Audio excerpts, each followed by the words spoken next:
ناظرین، آپ دیکھ رہے ہیں فخر نیوز اور میں ہوں سعدیہ بطول۔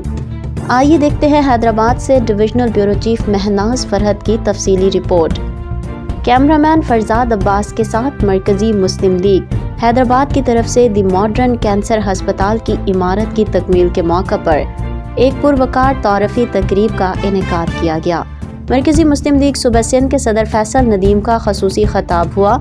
اس کے علاوہ مرکزی مسلم لیگ حیدرآباد ڈویژن کے صدر عقیل احمد، کراچی ڈویژن کے صدر احمد ندیم عوان، اسلام 360 کے بانی زاہد حسین چیپا، چیمبر آف کامرس حیدرآباد کے سینئر نائب صدر نجم الدین قریشی، ڈپٹی میئر حیدرآباد صغیر قریشی، سابق ڈی جی ہیلتھ ڈاکٹر ہادی بخش جتوئی، ذوالفقار فاروقی، فیصل میمن، ڈاکٹر اقبال ہارون نے بھی خطاب کیا۔ تقریب میں پاکستان مرکزی مسلم لیگ کے تمام ٹاؤنز ذمہ داران اور کمیٹی ممبران سمیت مختلف شعبہ زندگی سے تعلق رکھنے والے معززین شہر کی بڑی تعداد نے شرکت کی۔